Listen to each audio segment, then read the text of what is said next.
Welcome back, YouTube. This is Rich from T3 Angling. So this afternoon, we're going to cover what we do wiring wise and some of the things that we use. So when we're wiring our boxes, sometimes we need 2 or sometimes even 3 wire connections from one terminal to go from our switch out to our component. In our build box, we're going to use single, obviously one wire into a terminal. We're going to use 2 wire connections, 2 wires into a terminal, and we're going to use 3 wires into a terminal. So you got a single connection, you got a 2-way connection or a double wire connection, and then you could have a 3-wire connection, all coming out of one terminal, right? And that's pretty easy to do. The only thing you're going to do that you would do first is you would strip the end of your wire if you're doing a single, and you can use whatever flag terminal you're using, red, green, or yellow, whichever one the size of wire that you're using calls for. And so you would strip this wire here, put it in there, and use your crimpers to crimp it down, and that would be that. Okay.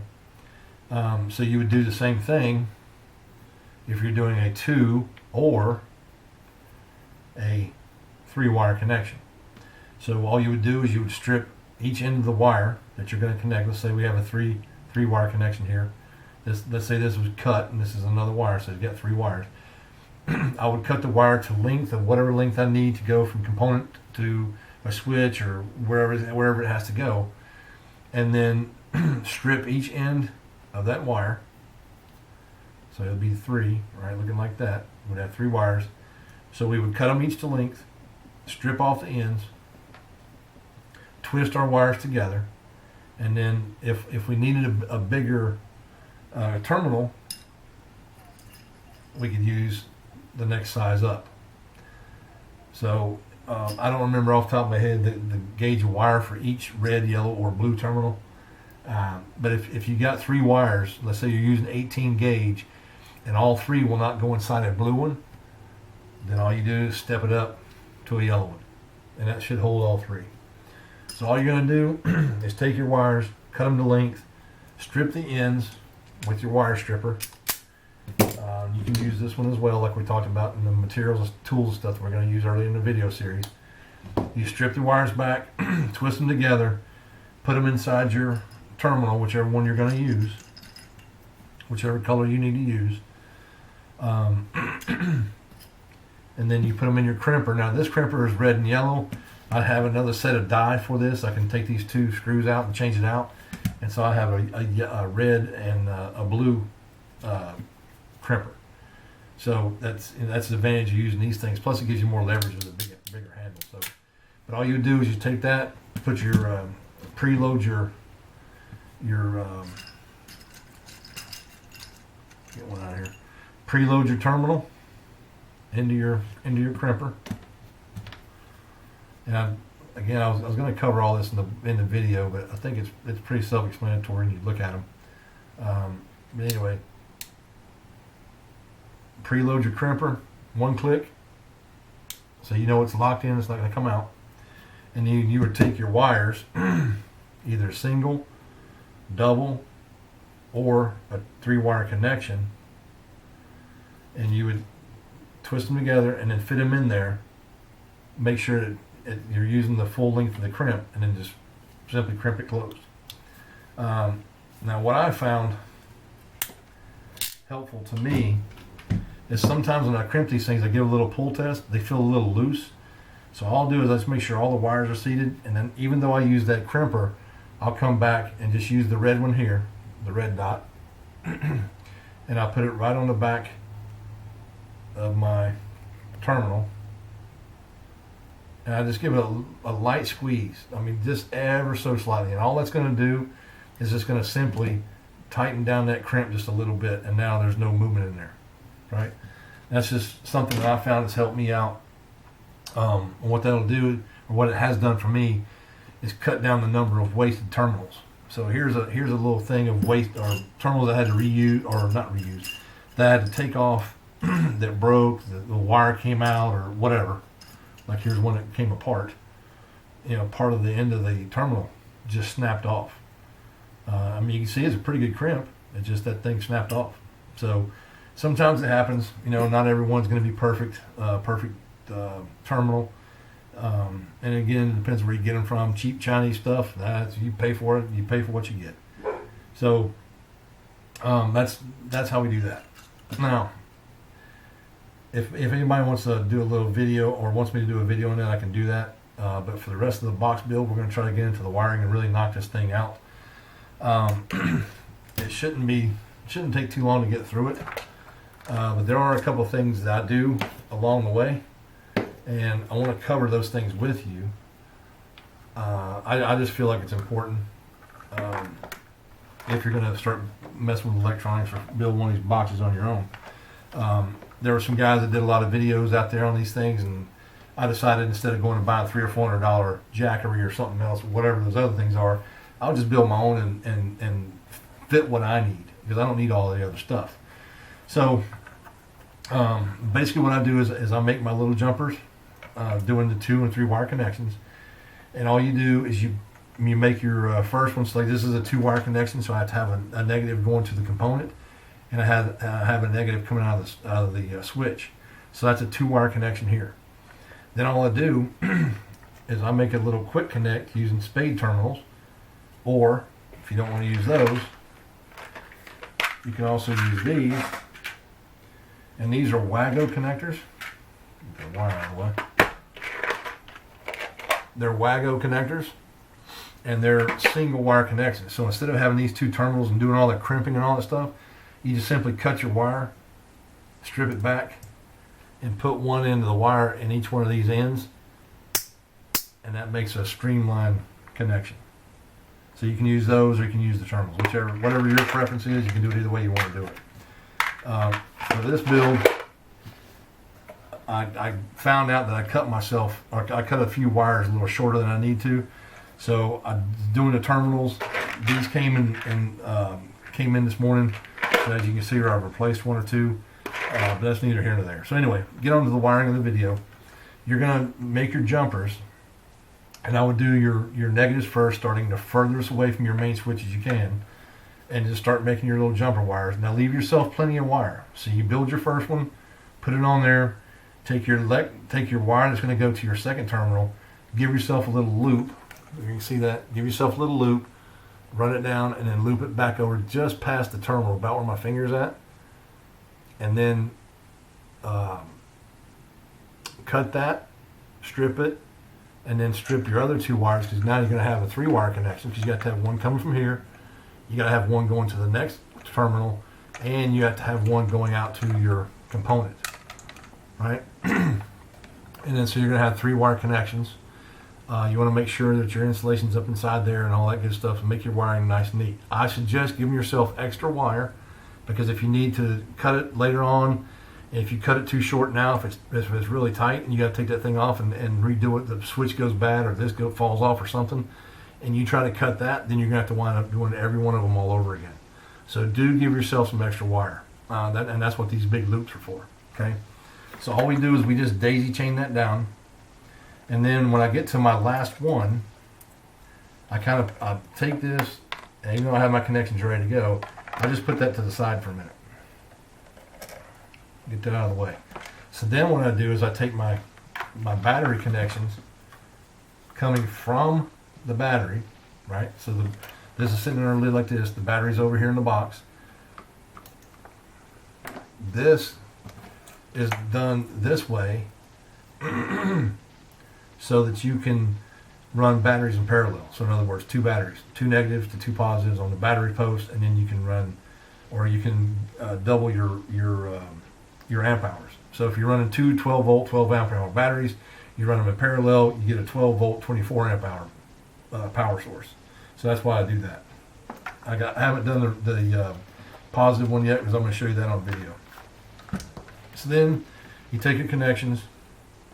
This, because I have a big 3 wire connection here, I use the bigger spade terminal. And what this is going to do is this is going to come in, and it's going to sit on the negative post. Remember, ion, I-O-N, power in, power out, negative, right? So this is going to sit on this here. And you just measure all that out and get that done. You don't have to connect it right now, but make your connection and cut your wire and everything to the length that you need, and again, give yourself extra. One tip, and you'll see me do this throughout the video. Sometimes when you crimp these things down, these little things open up a little bit. All you do is take your needle nose and just give it a little tiny squeeze. Not much, just a little squeeze on each side, and it'll help close that gap a little bit. And then when you go put it back on your solder lug on your switch or your component, it'll give you a better fit on the lug. Okay, so that's all you do there. So for our battery terminal, we're going to have one. If I get these wires to cooperate.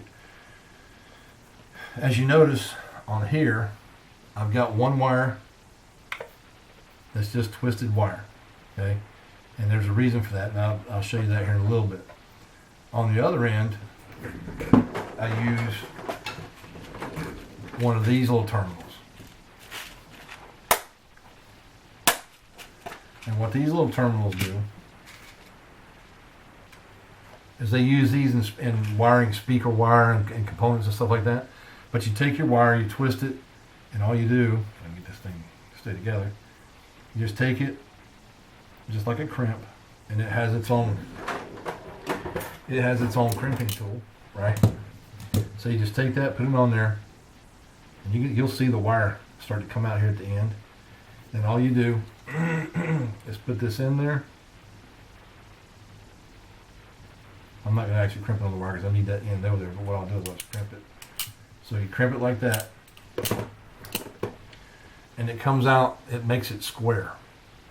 So the reason why I use those is instead of using a wire and it fraying out all over a stupid place, I take one of those like I've done here, and I'll use that when I connect to my solar charge controller. It just makes it a lot easier, connections easier. You don't have wires fraying out all over the place and bunching up and doing stupid stuff. So that's why I use those. It's a perfect little solution to that. It works great. It is relatively cheap. I got that whole set on Amazon for like, I don't know, like $10, whatever it was. So yeah, you have that. Okay, so back to the wiring. We're going to wire our battery, make our connections, getting our length and all that, and we're going to stick that on there. Just going to stick it on there loose for right now. Okay, so one of my wires is going to come out of the battery connection, from my battery connection here, and it's going to go into my battery terminal, which is the middle hole, and that's going to go into the negative connection on the solar charge controller. So it's going to go in like that, and then obviously you can fix your wire. It would go in like that, and then you tighten it down. So I'm not going to connect it right now because we've got some other stuff we got to do. But that's how you do that, and that's what I use those for.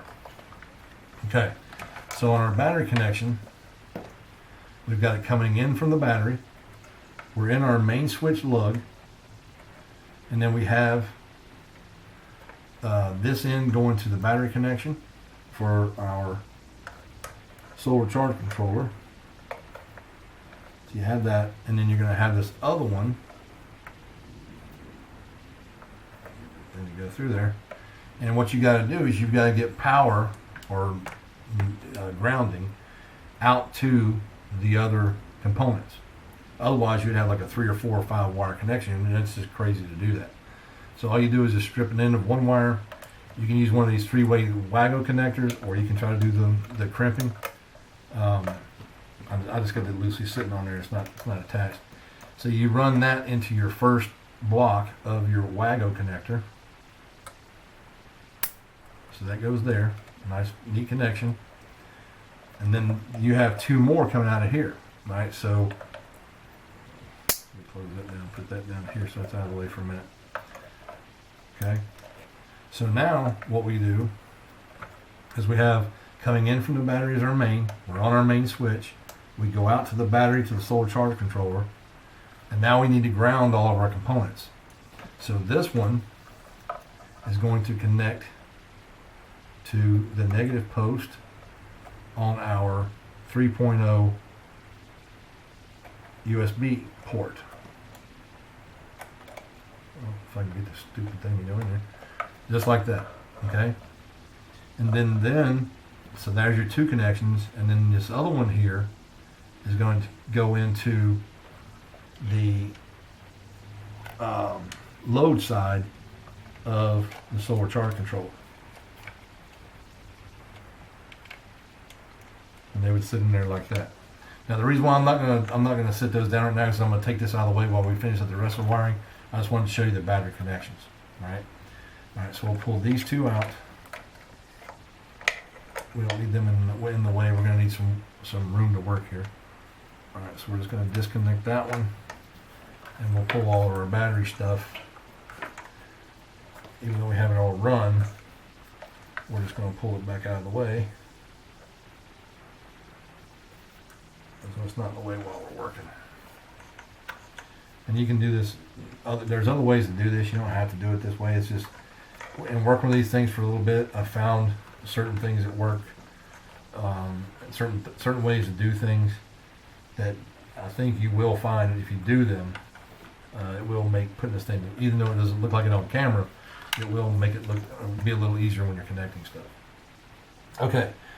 So that's wiring your negatives, right? So now each component has a negative. It's all connected and it's all grounded from the battery to the main switch. So the whole system is now grounded once we connect everything. So then the next thing that I do is I do my outs. Remember, ion, in, out, ground, or negative. So the next thing I do, working from top to bottom, is I take my my individual component outs, and I make those wires to connect to whatever component it is. So in this case, the one on the end is our glow cup. And so that's already wired here, and that's a single by itself, so it's kind of out of the way. That's why I put it on the side. But it is connected via these two. Now I could use one of the new Wago connectors I just showed you a minute ago. I could use those, but I already had this one done, and it's a quick disconnect again. So when I disconnect this, I don't have to take everything apart to get it out of the box. I can just disconnect these here, and it's a way to go. So each component is going to have its own out. So this is going to be going out to the flasher in our box. So that's our amber light. And then you have the negative that's going to go out to the flasher. And then you have, I think this is the red LED. Yep, red LED. And then you're going to have a negative that goes out to the red LED. And then you're going to have, let's put this one underneath there, make it a little bit better. Then you're going to have your negative for your white wire, and obviously, I mean your white LED, which is white wire. And then you're going to have the negative for that. So I've got two white LEDs. That's why I ran both of them into one of these things. And then the power line on the box is going to run into this. So that's going to give us our power in and power out when we plug that in. Then this one over here, obviously green wire is our green LED. It's going to have an out, and it also has a negative out that has to go to that component. So then the next one, this is for our YOLOtech port. So it has an out. It's going to connect over here to the port when we plug it all together. So it will have its own out to that port as well. And I'll do that. I'll cover that here in the rig in a minute. But for now, we'll just cover the negatives. So this is the negative. It's going to connect to that port there. So now this one, we just talked about a minute ago. Get that done. That's going to connect to this to get our rest of our grounded connections to there. Okay, and then obviously that's going to go to your battery. Okay, so that's the negative side, and that's your outs to each individual component. And then when we snap all this stuff together here in a minute, it may come a little bit clearer, maybe, hopefully. All right, so the next side that we're going to do is we're going to do our power. So what we're going to do here is this is our power in. And again, you make them the same way. You daisy chain them just like you did the others.